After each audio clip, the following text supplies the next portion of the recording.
run organization by high schoolers and college students that is aiming to address the racial and social inequities in our society, primarily through the world of education.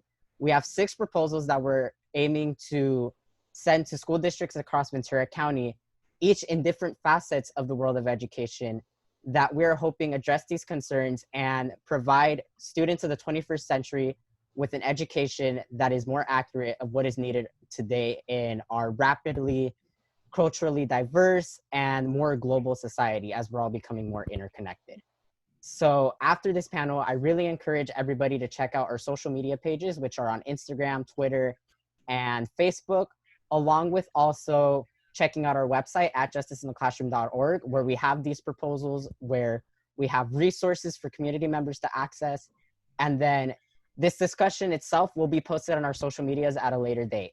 So without further ado, I'd like to get on to introductions of our panelists today. So I will start with myself. My name is Israel Lozano. My pronouns are he, him, his, and I am a rising junior at Channel Islands High School, which is located in the Oxnard Union High School District. I'm very involved in my community. I incredibly enjoy activism and empowerment of specifically South Oxnard and the Port Hueneme region. I think through the experience I've had with racism and prejudice, especially as a Latino and as a member of the LGBTQ community, I think what Justice in the Classroom is doing is incredibly important to people like me who have always been underrepresented, not just through the education system itself, but just our society as a whole. So some of my involvement within OUHSD includes participating in the peer resource program as a peer counselor and mediator, as a Friday Night Live member, recently being accepted to the California Youth Council, which is run by the California Friday Night Live Partnership, and being a district lead within Justice in the Classroom for Oxnard Union High School District. Along with that, I am also the Youth Council President for Interface, a local organization focusing on giving youth mental and emotional health resources. And some of my personal hobbies include exercising. I like to write a lot of poetry and vignettes. And I really also enjoy making music. So with that being said, I would like to now pass introductions to Dennis.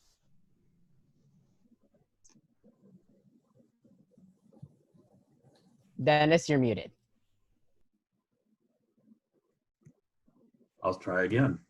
Hello. First, I want to thank Justice in the Classroom for taking on these issues and also starting these town hall series that you're going to be doing in the next months. I'm Dennis O'Leary. I am, as of 2 months ago, a retired teacher. I taught for 31 years in bilingual education, elementary levels. I'm also currently a trustee for the Oxnard School District as well. I will be terming out actually in December. I've decided to take on other challenges. And I've authored several books about diversity, children's books, and one adult novel. And very interested in these issues. Again, thank you for inviting the community, and congratulations, Justice in the Classroom. Angel, if you wouldn't mind. Hi, everyone. My name is Angel Chica, and I am currently a junior at CSU Channel Islands. I'm actually going into my first year of the nursing program there, so I'm very excited for that. And I'm also the social media coordinator for our school's Empowered Women of Color Club. And this club was such an amazing part of my journey at this school. We actually started it in the fall of 2019, and it really was, the purpose of it all was to build a safe space for women of color to come together and share their stories and feel like they're being heard and celebrated. So that's definitely what our social media is all about, is just celebrating women of color. And I'm also just really glad to be here. I was introduced to this organization by another board member, Navi. I believe she's here today, but I went to a couple of the meetings and I really fell in love with the purpose of this organization and just the fact that it's 100% student-led. So I'm glad to be here today. Thank you so much. And finally, Shelley. I'm Shelley Castillo, and I am an educator. I've been an educator for 21 years now. I've taught elementary, middle school, high school, and I've also been an adjunct professor at Pepperdine University. I have 2 students in the Conejo Unified School District, and I currently serve as the chair of the diversity committee at Sequoia Middle School. And thank you for having me. Once again, thank especially our panelists for taking the time out of their day to have this discussion on really 2 pandemics that we're currently facing as students and as educators, which is one, COVID-19, but secondly, the pandemic that is racial and social inequity that really COVID-19 has only further highlighted within many of our communities. And it is up as us as constituents to really have these conversations and to address these issues and work together in order to combat inequity and give not just our youth, but also all of our community members equal access to opportunity, to enrichment, to education, and really uplifting what it means to be a community. So that is our topic today for discussion. I'd like to start by asking all the panelists, really, what has been your general experience with distance learning and education during the pandemic? What are maybe some of the struggles that you've had to endure, whether it is as a student or as an educator? Well, I can speak to being a student at the end, like in the middle really of the semester in spring. It was very difficult in terms of motivation and discipline, because I know for me, I'm a very visual learner. I like being in the classroom, being like in the front row, like making eye contact with the teacher or professor. Like that is what motivates me. And so I know I've discussed this with multiple students that it really was different when they were at home and they didn't have those external forces motivating them, whether it be their professors or, you know, like talking to their friends about exams, study groups, and all of that. So it became a matter of really like discipline. Like, can you have the discipline to get up, you know, every morning and like log in to Zoom and go into the class? And so that was definitely a struggle for me, and I know a lot of students. And I agree with you. I'm kind of in the same boat in terms of just really being a visual learner and then also just really needing the interaction with teachers, especially because going to like the discipline point you mentioned earlier, for me personally, the issue wasn't necessarily not having discipline, but it was just so much easier for me to concentrate when I was in an environment specifically designed to enrich my educational experience as much as possible. And it's just simply not the same, not even just through a laptop, but just in an environment when you're home and suddenly it's so much more than just having to sit and go through your online class or maybe watch your lecture if it's pre-recorded. There's so much that may be going on in the background. That's something that educators and students alike have been really voicing out, is that certain home situations are just so different between student populations that we really don't know if what we're giving to students is going to be enriching enough, because every situation is different. And so for Shelley and Dennis, that's something that I'd like to hear your perspective on, is just how educators are trying to address the sheer quantity of difference in experience during distance learning. If I could, every student brings their own history and every personality is different. In elementary school, maybe it's more obvious than high school. Shyness is a big problem, even when the child is physically in the classroom. There are children that are shy, and the internet and computers really don't help that situation. In fact, I can see right now that a lot of the people that are viewing this town hall have blacked out their screen. And when I started with my classes, and it was an emergency, you know, we have to do this type situation, a lot of the students wanted to black out their screens as well. And so as a teacher, I spent my career in trying to get the child to participate and the child to become the teacher themselves. And this medium is a fantastic connection in these times, but we have the problems of personalities, of shyness, of poverty. Children are afraid to show the background of their house. Many times, and I taught 5th grade, I would have little brothers and sisters peeping over the edge of the computer. And I know the child's not going to be able to focus very well when brothers and sisters are also, you know, giggling that he's on the screen. So we have to confront these. The best analogy I can think of is before we landed people on the moon with Apollo 11, we flew around the moon with Apollo 10.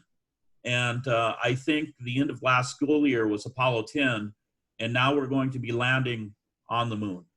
So starting in the next few days, we do expect a virtual classroom and academics at par with what we had in the past. Hopefully we can improve what we had in the past. And there are going to be glitches, but teachers have told me, and I've even as recent as yesterday, I walked around and spoke to teachers in different schools that are getting ready. And they said that day 3 is going to be better than day 1. Day 10 will be better than day 3. And they're willing to do this, but we're all learning together, teachers and students in this process. Shelley, what are your experiences, if I can ask? Well, like you said, we're all learning together. Teachers, students, and parents. And first, I want to say that it was crisis learning, right? So, it was a crisis, it's still a crisis. And so we all had to figure out what to do. So as an educator, I was learning along with a lot of the students, how to use the new technology, how to use Google Classroom, things like that. So, it was a steep learning curve for me as well. And so students, they were reluctant, like you were talking about students being shy and in different situations. So I had a lot of students that were not showing their photos. They weren't really, participating verbally, but I can see they were on, the Meet. But a lot of students had different situations. I learned that one of my students, she was in a house with multiple people, multiple families, and it was difficult for her to get internet, and she wasn't turning in her assignment. So I was emailing, wondering, trying to find out what was going on, not realizing that they weren't even able to access their email. So you have students in different situations, and now we have something that's better. We're using Canvas, and we're getting training, and parents are getting the training as well, and students. And so I'm hoping for a much better situation this year, but we still know that students are still going to struggle. So, we really have to definitely reach out to parents and students and offering them our support and giving them grace too, if there's something they don't, understand. Because I know a lot of students last year, they said, they just didn't hit a button, they didn't hit send or something as simple as that. And, and so I, did some extra Google Meets or, Zooms and things like that to just walk them through the process. And then, they started feeling more comfortable as time went on. Like you said, day 3 is going to be better than, day 1, than day 2. So I think we just need to give it some time, give parents, teachers, and students some grace, and we'll get through this year. I like the point you made in particular with grace, because as a student, what I'm hearing from my fellow peers is just kind of this fear of maybe sudden, like very demanding expectations going into this period of distance learning because we've already had a summer of it.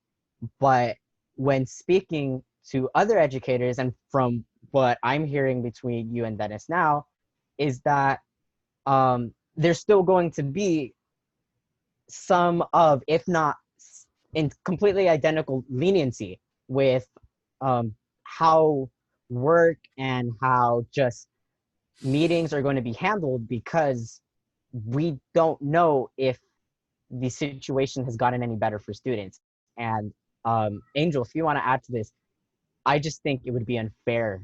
I might not be an educator, but I just think it would be unfair for teachers to kind of have this mindset of it's gotten better for the students when this pandemic hasn't ended and it doesn't look like it's going to go away anytime soon. Not to mention that if we're looking at the short term, we have our heat waves right now that are causing blackouts across California, and we're getting close to that season of the Santa Ana winds, and just that's going to cause even more technological barriers to our students. And so I will say personally that my classmates and I are really rooting for our teachers. We want to work together. We want to establish more communication. So for Angel specifically, what does that look like at the college level? Because in high school, obviously communication tends to be a little bit simpler. It's teachers really kind of just reaching out to emails more, reaching out to parents if they can't get in contact with students. And then there's a lot more, obviously, district involvement, but that's different at the college level. What do you think students and educators at the post-secondary level can do to improve the communication going into this period of distance learning? Yeah, I definitely agree that it is a bit harder and more difficult really to communicate with college classes, more so at bigger institutions. I know like with Channel Islands, it is a smaller community, so the classroom sizes are usually about the same as high school, a little bit more, but then there are the classes that are, 100 people. So it really does differ. But I definitely think that grace is so important because for a lot of college students, when they go home, they are one of the providers for their family. They have jobs where they are pretty much helping pay, or maybe they're taking care of their other siblings. So I know that for them, being at home was adding that stress that maybe they usually got during the breaks when they would come home and they would have to work and help with their family. But now that's added with school as well. So I definitely think that professors and teachers should definitely think of ways to communicate that might not be live in terms of like during the class, but definitely sending like emails or pre-recorded videos, I definitely feel like is a great way to help with students who can't always make it because of family circumstances. So on the note of like meetings, there's just kind of this thing right now, especially in many high school districts, where because of attendance and because funding for districts is very dependent on student attendance and how many students are attending. I understand that a lot of districts are making meets mandatory with some exceptions. Obviously, if there are student situations where it is practically impossible for them to make a meeting. So I've seen some suggestions of just having multiple meetings throughout the day. That way, students, if they can't make one in the morning, they can maybe make one later in the evening. I've seen suggestions of just rather having office hours instead of like daily attendance, where students are able to pop into office hours. And that was something that teachers were toying around with during the spring. So what do we think about that? Yeah, Well, I if I definitely could, agree. Oh, I'm sorry. No, go ahead, go ahead. If I could, we also have to remember that we are talking uh, children to adults from the age of 4 to college level. We're talking about TK in kindergarten through elementary school, high school, and then college level. There are different, difficulties with these. For most of that span of ages, we need to have parental guidance, parental support, because most of those age groups, the younger ones especially, will need to have support, help. And then we've all been in the age group where we get into our 10 years old to our teens and what. And a lot of kids, myself included back in the day, we want to see what we can get away with. Responsibility isn't the number one priority. And before the school year ended, I had several students that the students amongst themselves, they talk, they use their computers to communicate to each other out of class. And they said, oh yeah, that student, he was up all last night playing video games and he's probably asleep right now. Well, he probably was. We need to have the parents to be able to intervene and help the child that maybe isn't able to have the responsibility to, or hasn't formed, the ability to take the responsibility to do these things. Now, the difficulty in our community, I taught in the El Rio School District. A lot of our Oxnard Plain is the same. I had high poverty.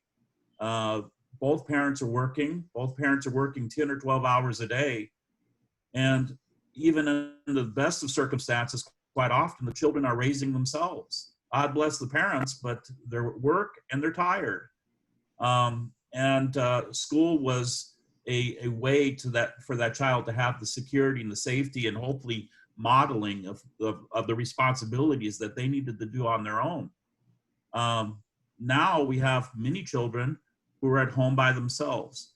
How do the parents support their child? That would be my question. I'll yield for the moment. I'm so glad that you brought up just kind of the already existing just factors that weren't necessarily present prior to distance learning, where parents were taking the time that their kids were in school to work to address food insecurity. But now not only are we worrying about food insecurity, which I know districts, they're opening their schools, they're giving out lunches and breakfasts, but now we also have to worry about digital insecurity, and specifically just the lack of digital literacy that our lower income communities especially have, because it's one thing for students to just know how to log on to maybe their Google Classroom and their Google Meet, but truthfully, there are a significant lack of students in our BIPOC communities that haven't gotten similar training to even educators in terms of how to actually use a lot of the software that teachers are wanting to use for distance learning. Some of the features of like G Suite with Google Docs, Google Slides, or if you're using Office for Education. It's just, you can log on to Google Classroom, but do you know how to maybe add a different class? Do you know how to accept invites? Do you know how to check your emails? And then more specifically, I mean, we were having this problem prior to the meeting of just for students using Zoom that might want to use a digital background to hide the chaos that might be going on in the home.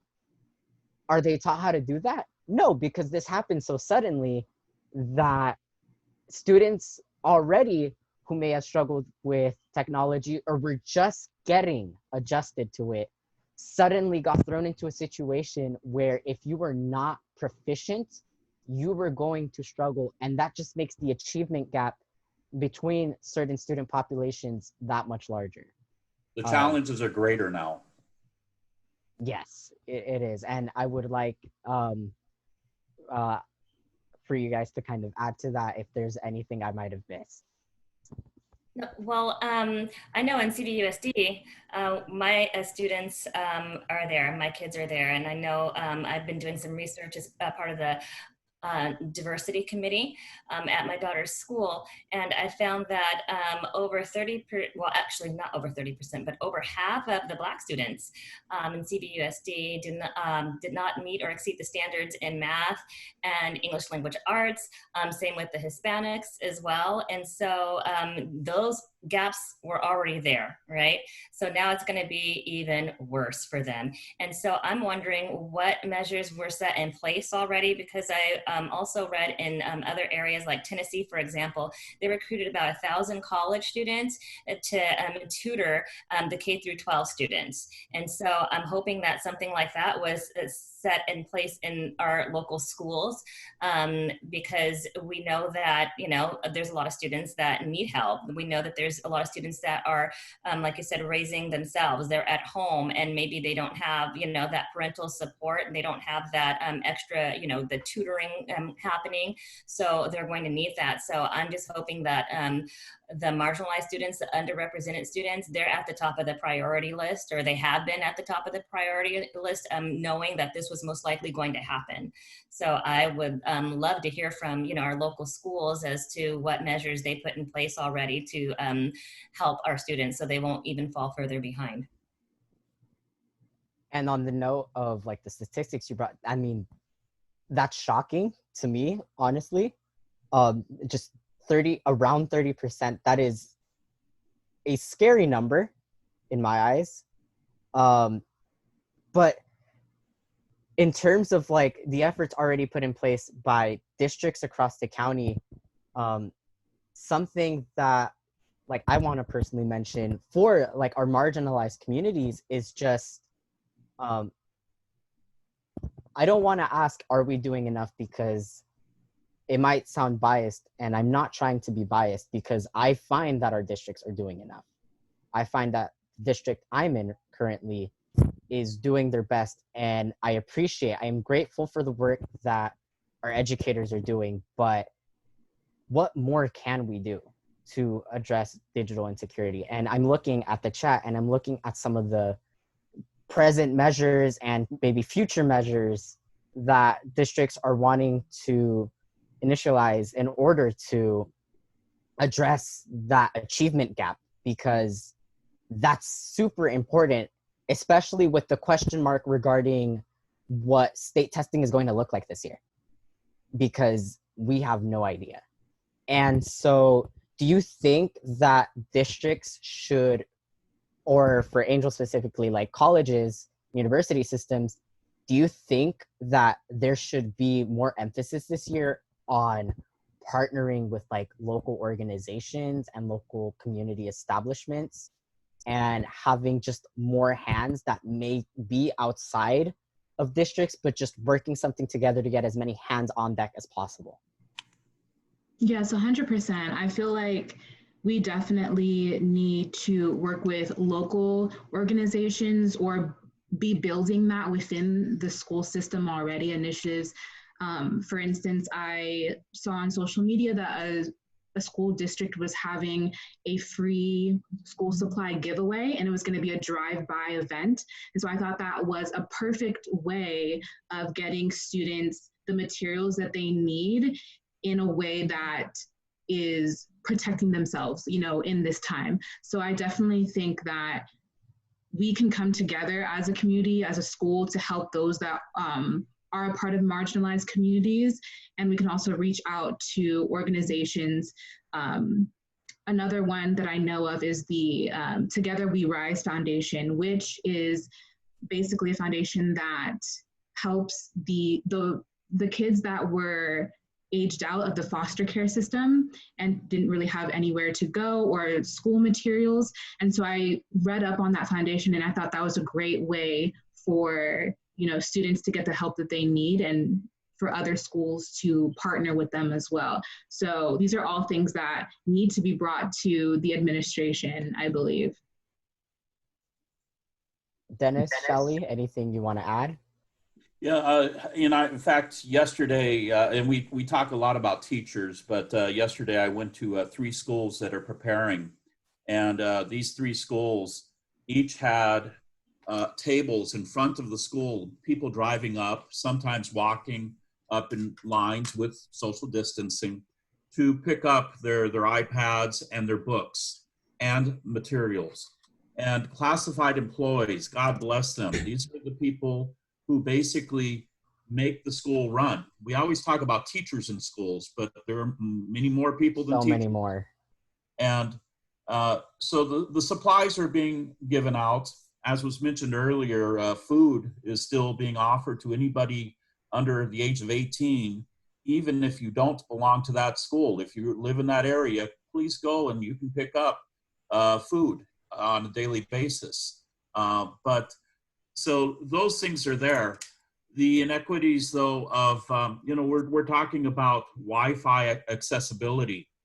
And schools jumped up really fast and said, well, we'll buy a bunch of hotspots.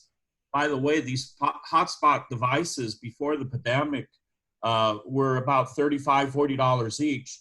The day that schools closed down in California, they jumped up over $100 each.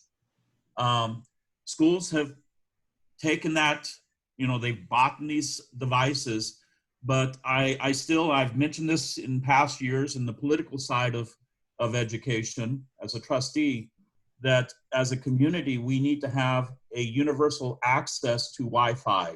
There are many cities throughout the United States and other countries that you can go hook up to a basic Wi-Fi system no matter where you live in that area.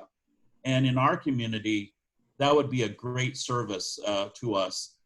Yes, it would take some money. It would take some partnerships with municipalities and school districts. And who knows, maybe even we can get the CBs involved. But this is an emergency. But the schools are, they're trying to do this. They are doing this. They're heroes. But in this process, we're not going to fix everything in one motion. It's going to continue to take heroism to address the issues. And the achievement gap. I've talked about achievement gaps for 20 some years with English learners and migrant students. Now we need to continue to try to bridge the achievement gap with technology and distance. And Shelley, the achievement. what is your experience?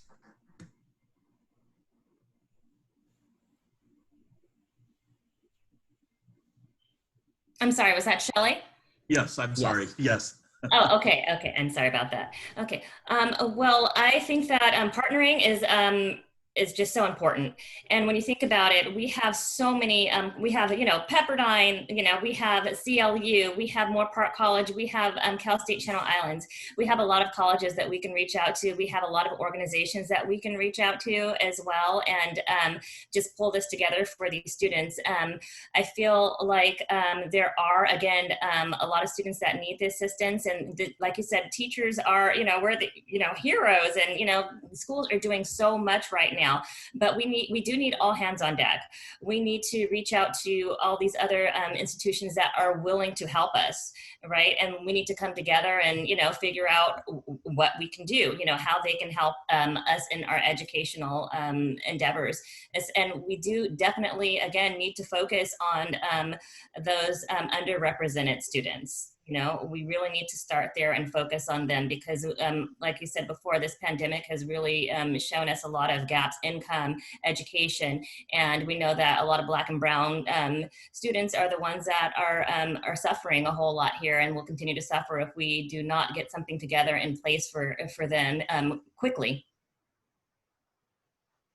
100% agree with every point you mentioned. And one final point that I'll add before we move on to our final discussion point is I saw a comment where it was essentially telling us that we can also push our legislative bodies, our city councils, to just enact some of these policies that aren't necessarily in the power of districts. And that's a really important point because a lot of community members sometimes see the divide between city councils and then school boards very muddly. They're separate entities. And it's a really important point to make because some of the demands that community members, as parents especially, will give to school boards isn't entirely in control of the school board. and is often more in control of the city council. And so where they intertwine is just how constituents will communicate their concerns and their pleas to their legislative representatives, and just using the political power as a constituent, because the mindset of constituents at the bottom is just inherently wrong, when in reality constituents are at the top, and our legislative members represent us, and they are supposed to represent our interests, not their individual ones. So it's just really important. I really appreciated that comment. It's really important to vote for leaders and vote for policy changes that will directly benefit our educators and our school districts and the likes. So the last discussion point that I'd like to go on is just the pedagogy of teaching this year, given the climate, our cultural and our social climate right now.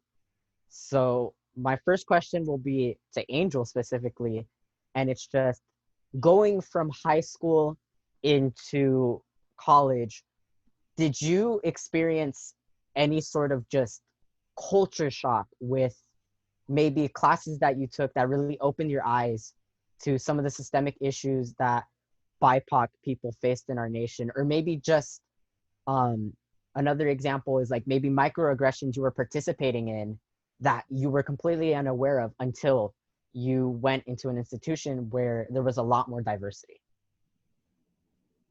Right, yeah, I definitely feel like for me, I went to high school and I live in Northern California, and where I lived, it was a majority white population. My high school was majority white.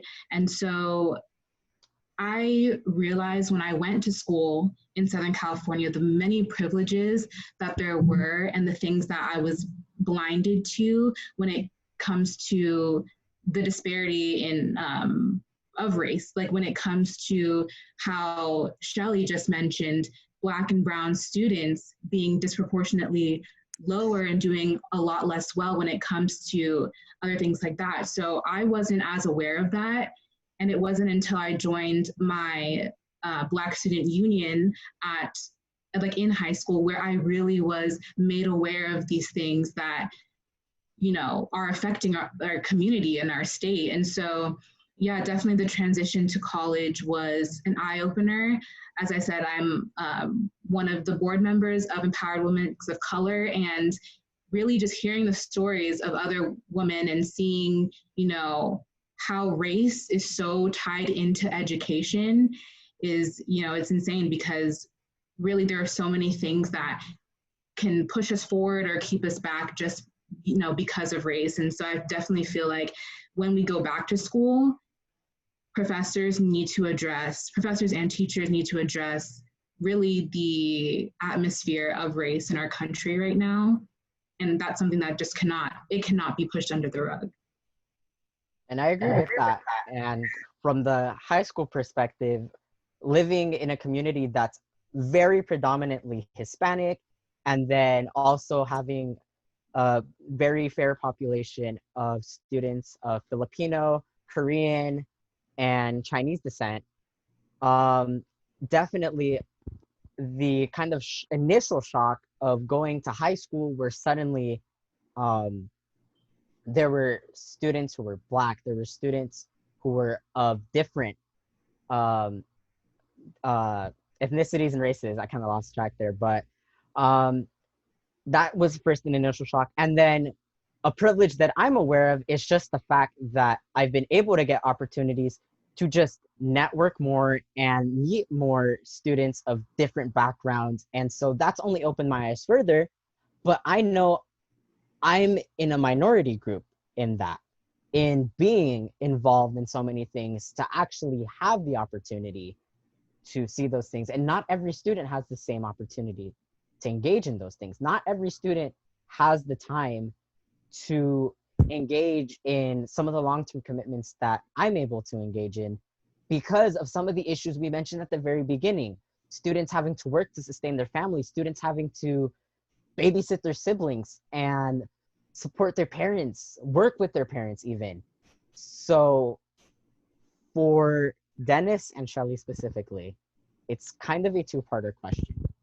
First question is going to be, what pedagogical changes can students expect to see in classrooms in order to address the sheer changes in our society's cultural climate right now?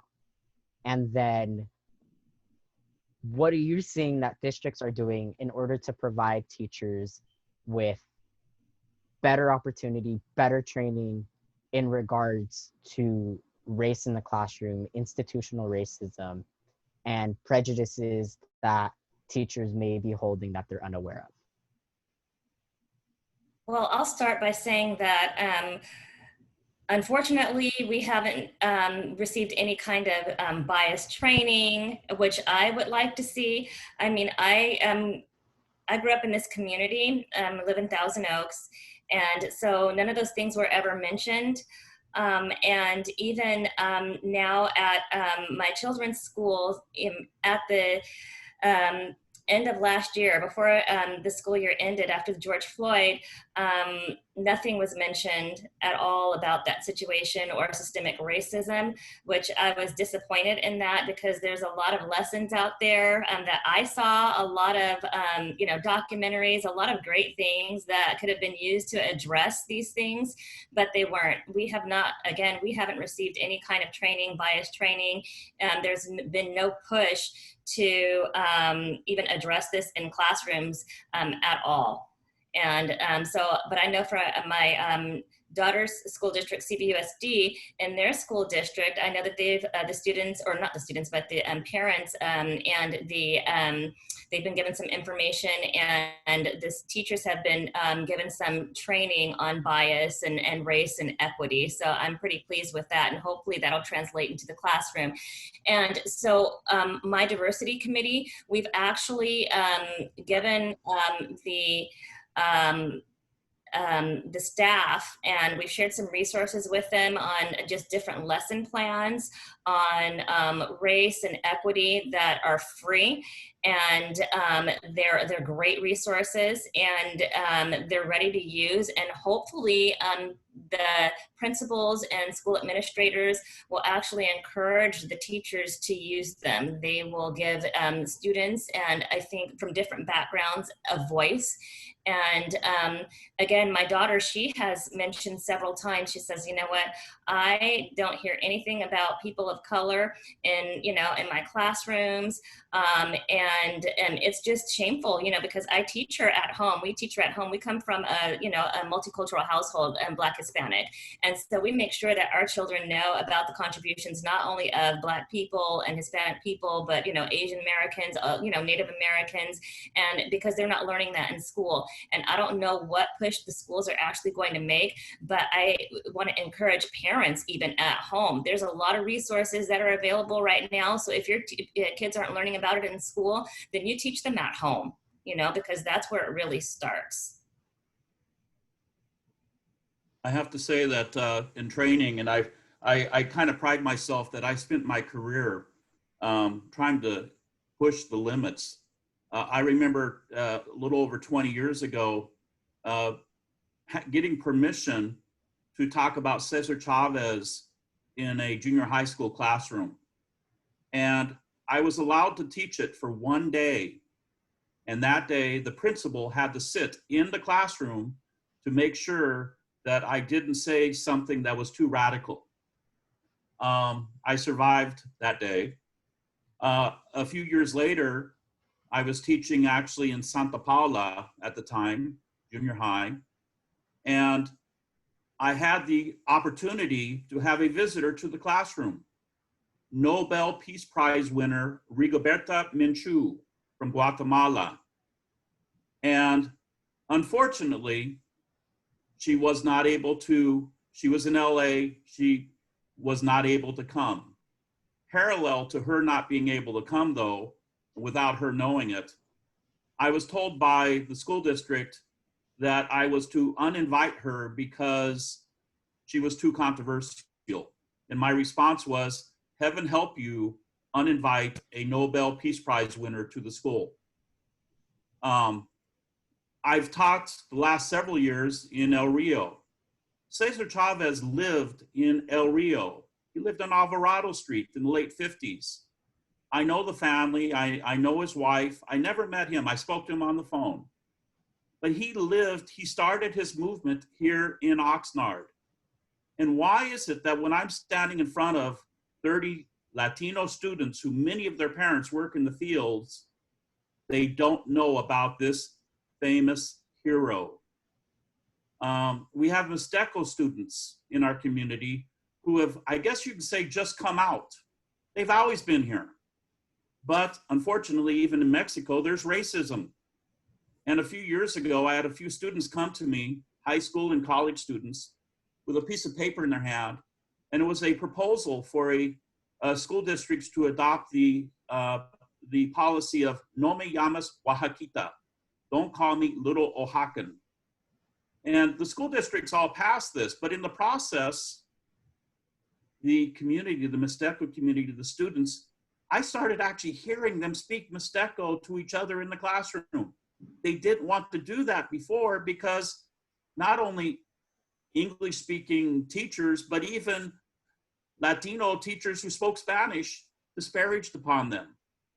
And this community is in the process of building.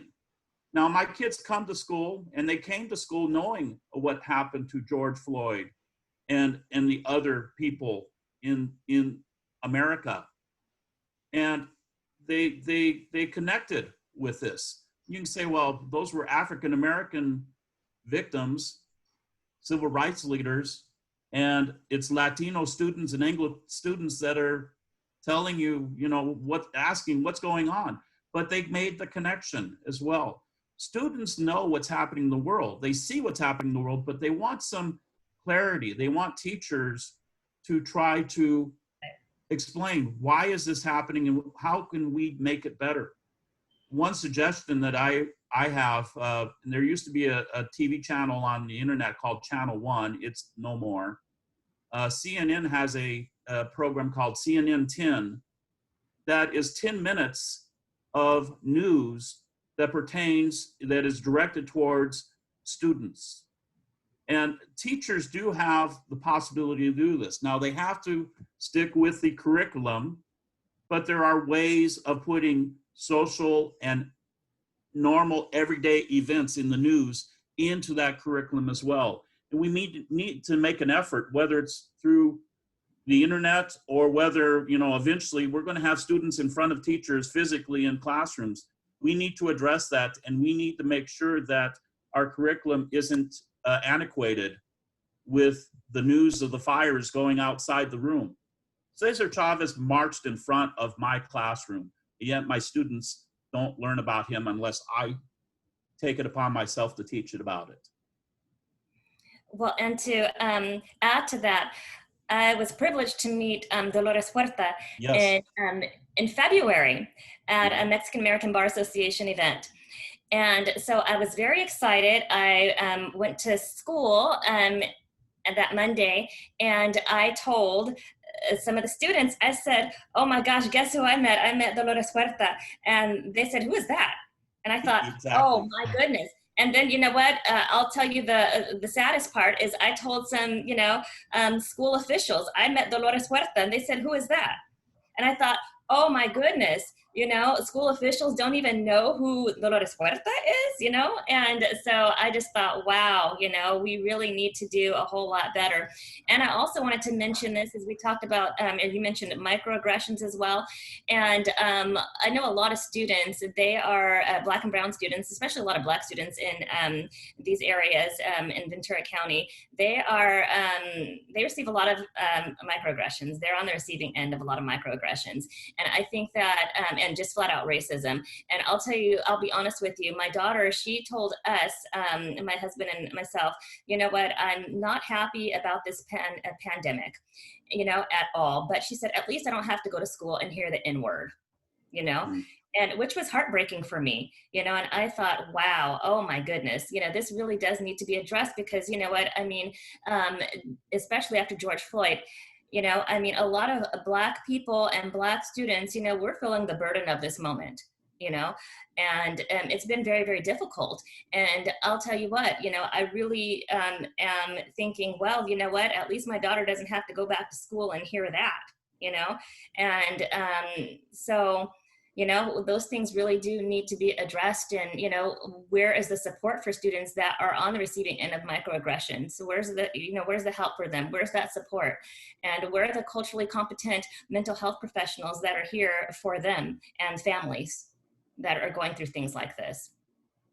Where are they? They're not present. They're not here. Where are the Black counselors? Where are the Black mental health professionals? Where are the Hispanic, you know, mental health professionals? When I walk into, you know, a lot of school sites, I see the women in the front office that are doing the translating, but where are they? Are they in the office? Are they administrators? Are they in, you know, the district office? Are they there making those important decisions that these students, you know, really, really need?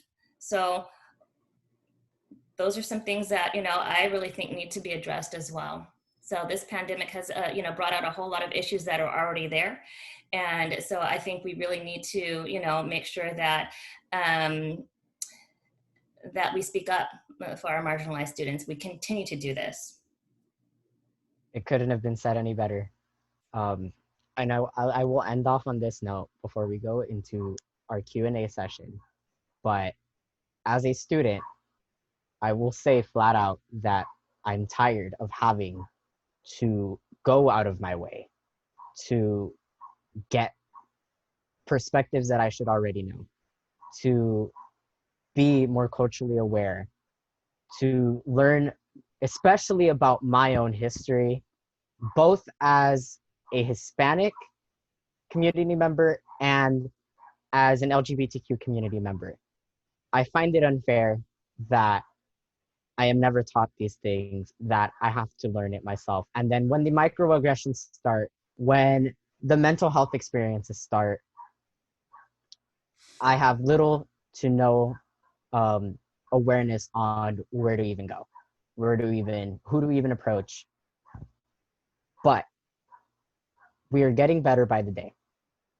And just through this discussion and just through bringing up the points of where are our Black mental health specialists, where are Hispanic mental health specialists, where is the curriculum that will actually give us more than a Eurocentric perspective, we're getting better by the day. And if you're paying attention to the chat, you can see that our allyship in the battle against institutional racism and racial and social inequity in the US is becoming an easier and easier battle by day. More people are using their voice, more people are using their political power. And so, especially right now with COVID-19, with the current social and political climate of our country, it's important to unite. It's important for not just students and educators, but parents, but local politicians. It's important for everybody to unite, to stick together, and tackle the problems head on, to be honest, and most importantly, make it okay when students feel anxious, when educators feel anxious over the sheer immensity of what is going on right now. And just being able to know that there are people that are working for us and that are working with us. So with that being said, these last 10 or so minutes are going to be Q&A from the chat. So for everybody that's attending, please privately message me any questions you might have for all the panelists, or maybe a specific panelist that you'd want to get answered. And we will try to get them, we will try to get as many answered. Preferably use the raise hand feature if you really want to get your question answered, if you feel it is very important and pertaining to the discussion.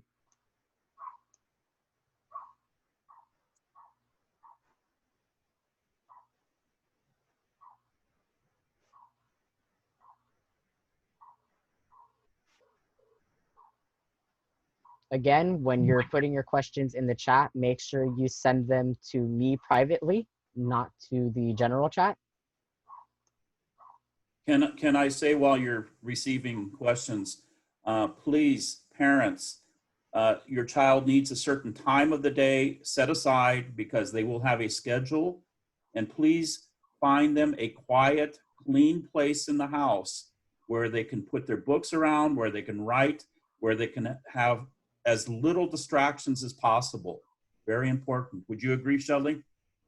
I would definitely agree. And I would also like to tell parents and students that if you have any questions, if you have any concerns, please reach out to your child's teacher.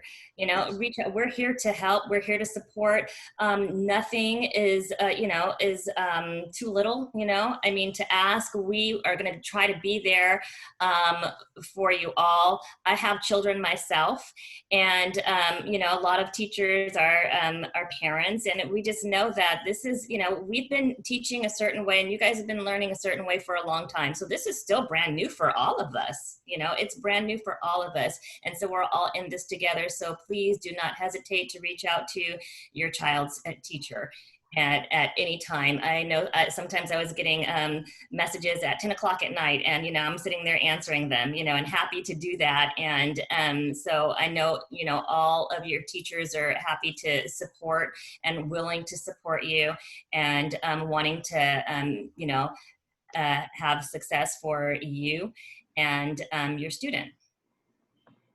Well said.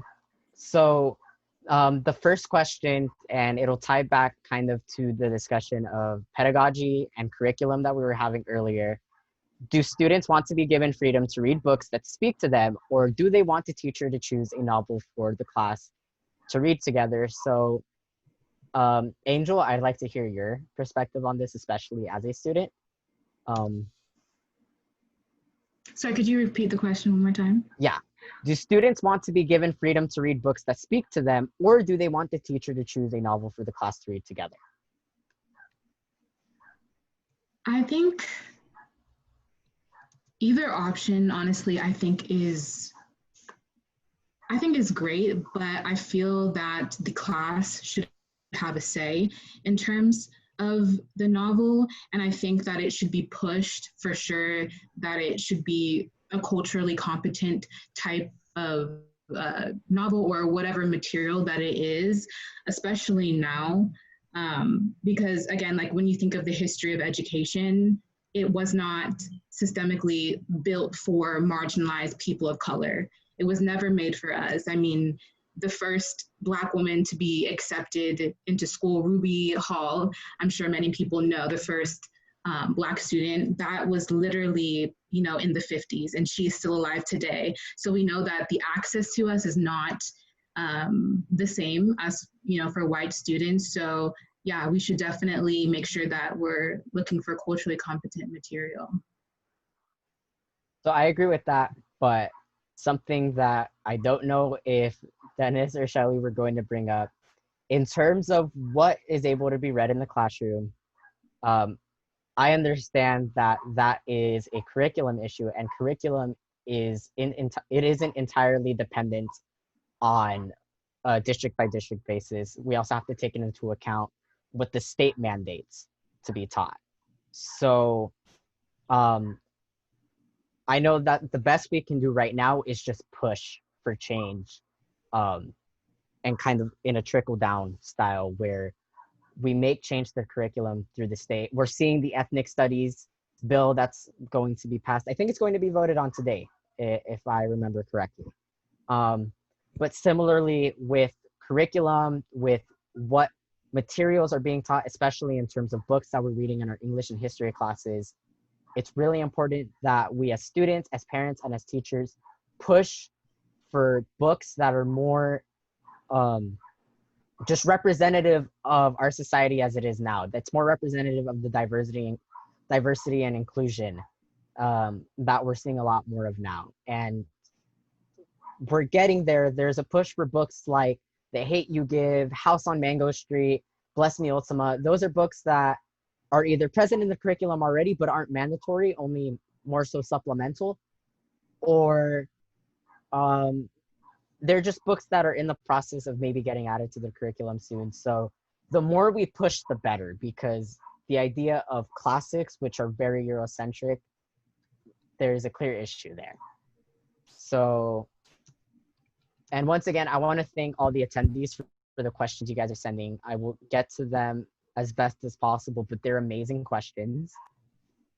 If you want to add to that, Dennis, Shelley, while I get the next one going. Well, as far as books and things, we know that that needs approval, it's a lot of cost involved, but what I've been doing is I've been looking at a lot of free resources, and like documentaries, that are free, lots of things that are on PBS, lots of lesson plans that are already there, and they're free, and they're things that don't take up a whole lot of time, so they don't take like a week, maybe like a day or two, but I think there's always room to add those things in to supplement. So I think if a teacher wants to do that, I think they can. I think that if they think that's important, then they will do it. I think that the principal at the school, I think if they feel like it's important, they will encourage their staff to do this too. Because there's a lot of things that we can do that, like I said, they're absolutely free. I've seen them, they're online, they're on the ADL website, we got this magazine. If you're an educator, you get this NEA magazine every week, and there were a lot of suggestions for even like Black Lives Matter. Black Lives Matter, they even have a curriculum too. They have a lot of great lessons, and they're absolutely free. So I think that, teachers, we need to be looking for those things, and we need to be seeking those things out. I think principals, I think we need to encourage, again, our staff to, do those things, to look for those lessons, and share them too. Share them. When you find something that's great, share it. Awesome. One, Three more questions. I'm sorry. I'm sorry. A university professor, Stephen Krashen, did a study several years ago.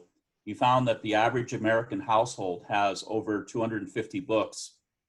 Immigrant families, first generation immigrant families, and a lot of our population are coming from other countries. The average amount of books in the household was 3. And one of those 3 was the Bible. We need to get, how do you become a better reader? You read. And we have to follow curriculum, but no matter what age group we have, a child, a young adult needs to have a physical book in their hands. And if they can find something of interest, they're going to read, be more interested in reading.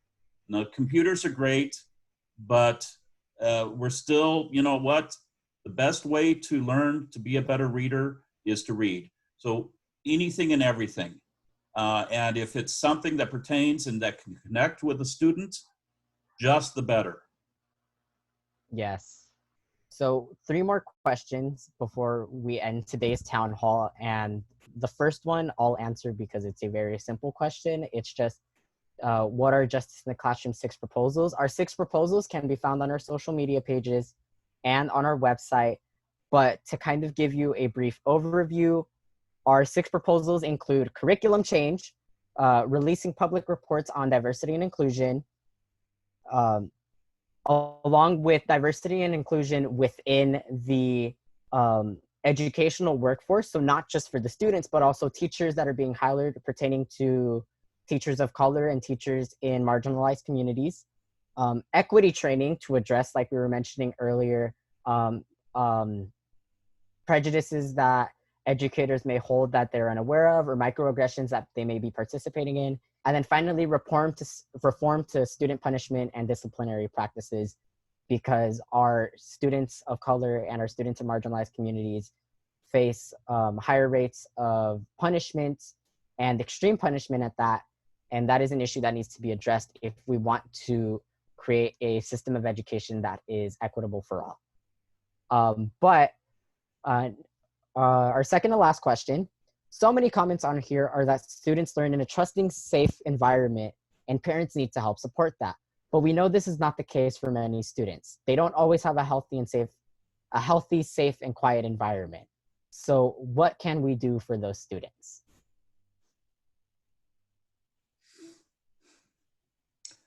In the political arena, I've advocated quite often. I've worked with United Farm Workers for many years. You know what? If a child sits in my classroom and is hungry and lives with multiple families in their house and may have the issues of what we consider a regular child under normal circumstances, because there are problems there too, it's hard for them to concentrate on the curriculum of the day and the teacher is standing in front of them. But if mom and dad have a secure job, make a living wage, and hopefully better, are secure in that they know that they can take care of any health issue without having to see if the child will or the family member will just cure themselves over time, you know what? That child is going to be a better student. Not because all of a sudden they're academically better, but they have the security of family, of income, and of health benefits, of food. Simply put, they can focus on their education compared to students who have to suddenly focus on food insecurity, on familiar instability, and so many other issues. So so this is where it goes beyond school boards and school districts. Let's demand better wages and better protections for mom and dad. And guess what? It's going to improve school. Yeah, I wanted to also add to that point. When it comes to like a healthy school environment, we need to make sure that within the curriculum and for teachers and professors that they are just telling the truth. Because I know that I can speak for myself personally. In elementary school, when we were learning about Christopher Columbus, it's really just insane the difference in how we learned about it then versus when you're taking an elective class. I remember as 10, 11-year-old just feeling so proud, this man discovered this country and he, started, all these things. And I thought so highly of him because that is the way that he was portrayed in my textbooks by my teachers. And so it ingrained that bias in myself. America is the greatest because we were discovered by this man. We are, we are capitalists. We capitalize on what is good instead of, the actual truth was capitalizing off of, indigenous people and, creating that atmosphere of, just pain and hurt and death. And that is something that has to be addressed in a more truthful way, completely truthful. So I would say that, for teachers, don't be afraid to not sugarcoat. But speaking of sugarcoating, as a woman of color, as a teacher out here in this area, sometimes when you don't sugarcoat and when you tell the truth, you get some pushback, Yes. and you get pushback from the community. And so, I think that as we're moving forward and, talking about like the things that we should include and being truthful, that, we need support from school administrators. We really do need that support because, the truth hurts, hurts some folks and, some people don't want to hear the truth. We see that even now. And so, you have to expect that. And again, support the teachers that are in the classroom telling that truth and teaching that truth finally. And that is a perfect segue into our final question, which is going to be a mesh of questions that I'm seeing regarding accountability for educators, for school districts, and coalitions of school districts like county offices of education. We see teachers specifically get targeted very often, especially in the pandemic right now with how teachers are supposed to be doing their jobs. There's controversy with teachers that don't want to return to physical learning, obviously, because of their health, and people that are like, you have to go back, you just want to get like a free paycheck and all that. And a lot of those people not understanding the true logistics and the policies behind all the decisions that districts and county offices of education are making right now, and even this at the state level. So my question for all of you, and I'd really love to hear their perspectives on this, is just to what extent can we hold those bodies of education accountable? To what extent should we hold educators accountable? To what extent should we hold districts accountable? And to what extent should we hold county offices of education and state education accountable?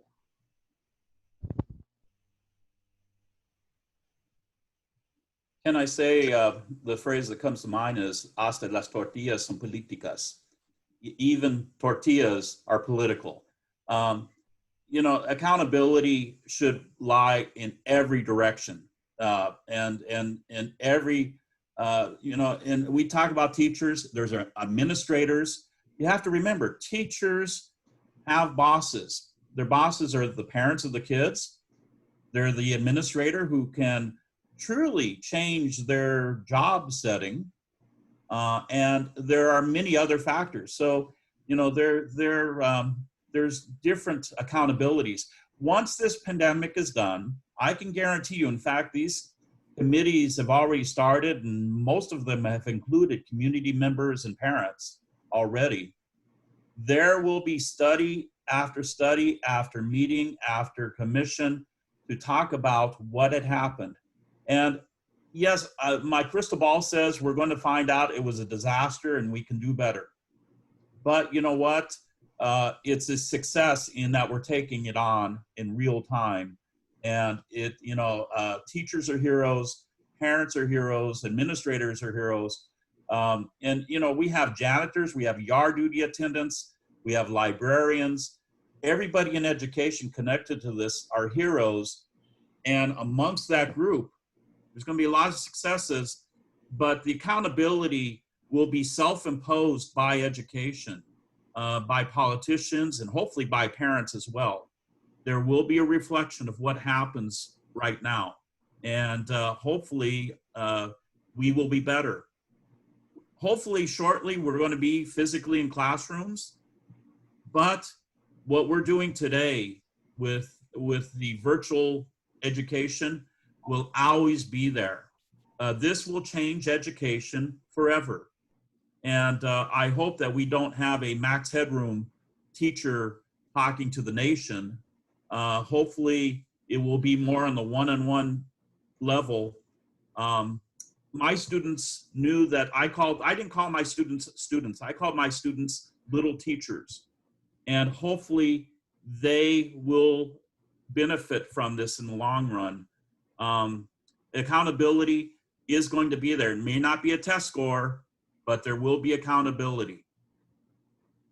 Well said. And on that note, I just love the mentioning of self-imposed accountability, because I'll go back to what I was saying about the role constituents have in all this, the role our community members have in all this. We have to stop pointing our fingers at this group or that group and pertaining to this is why things are good, could be better, bad. At the end of the day, everybody has a role in making this distance learning experience as equitable and as easygoing as possible, because teachers are working day and night in order to make sure they're getting their standards covered. Administration, like I was mentioning earlier, with attendance and just so many uncertainties with like state testing, AP testing, so many of the technical stuff that many people don't like talking about or unaware of. They're stressing about that. Students are trying to make sure they're putting the time aside to try to focus best on actually learning. And like, it might sound a little weird to some students being like, I don't really care. But the truth is, whether it's not the students themselves or whether it's the parents that are trying to make everything as easy as possible for their students in order to make sure that they're actually learning, everybody has a role to play in distance learning right now. So we're all going to be held accountable in some way or another. And it's about allyship, and it's about making sure that we're all working together in order to make this easier for everybody, because just through self-interest isn't going to be enough. It has to be understanding that we have to break the traditional norm of like empower and encourage more this allyship, encouraging the unionship of the community and relating to our public workers, which include our educators, our administrators, our districts, our board members, and the like. Well, and as far as accountability too, just in the last week, we as teachers, we've been given, a set of basically things that we have to do. So we're accountable for all these things. We're accountable for our lesson plans. We're accountable for, maintaining contact, grades, and all of these things. So I think it's new for us, and I think it's new for a lot of people in different, in different professions as well. So they're still accountable. It might be just in a different way. They're doing things differently. So for example, I know my husband, he's not back at, in his work, but he's still accountable from home. He still needs to do certain things. It might, like I said, it's a different way. But I know a lot of teachers, we're working really hard right now. We are working so hard to make sure that we have to have all this training, we have to make sure we know how to use all the technology and roll it out. And as a parent, myself with, kids, I have to make sure that they understand and they know, and that I understand and I know that I'm accountable as a parent for my child's education. And so I have to make sure, and my daughter's a little bit older, I have to make sure that she's accountable for her own education as well. So I think it's a really important, like you said before, we're all working together on this. So we have to make sure that we know our own roles and that, we're accountable. We hold ourselves accountable, and we also hold others accountable for things that we need to do in this moment.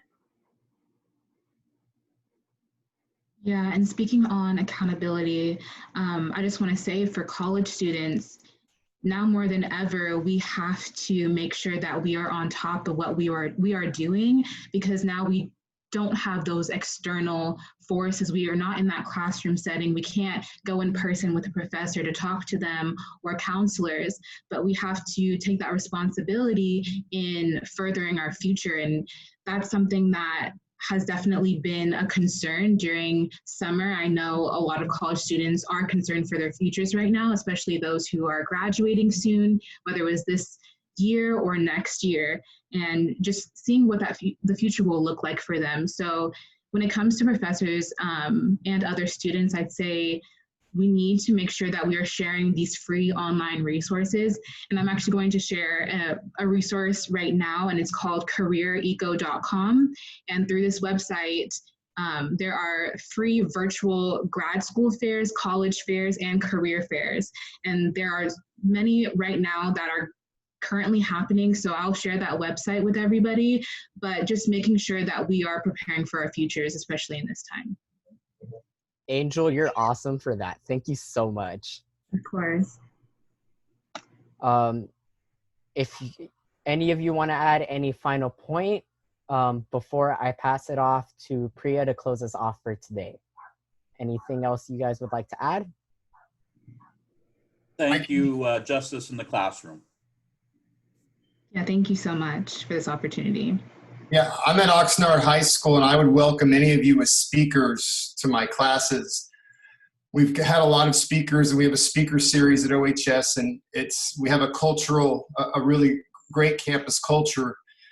And we lost Miss Botello to Ventura High School now, but she's awesome, Miss Botello, and she's very supportive of this group. So I want to get Israel and Angel as speakers, if that's possible. Miss Castillo, we welcome you as well. Thank you so much. Thank you for attending, and I want to thank all of the attendees today for taking time out of their day in order to come in, listen to our discussion, ask questions, and with that being said, I will pass it on to Priya. Okay, yeah, just repeating what Israel said, thank you everyone for being here. Thank you to all the panelists for starting this great conversation amongst our community, and I think we were able to have a lot of great discussion points and talk about a lot of things that haven't been discussed yet in Ventura County amongst community members. So just wanted to say, I really hope you guys enjoyed this first town hall, and really looking forward to continuing this series and having another town hall next month. And our town halls are all about talking about issues that aren't being discussed right now in Ventura County. So please feel free to email us at vcjusticeintheclassroom@gmail.com of any suggestions you have for discussion topics next month, or any questions you might have about how these town hall series would work, and if you would also be interested in being a panelist for us. So make sure to email us or follow us on Instagram, Twitter, or Facebook. We will definitely be in contact with you if you're interested. So just one more time, wanted to thank everyone for being here and thank all the panelists. I hope you guys have a great day. Bye. Thank you. Thank you. Thank you. Bye, everyone.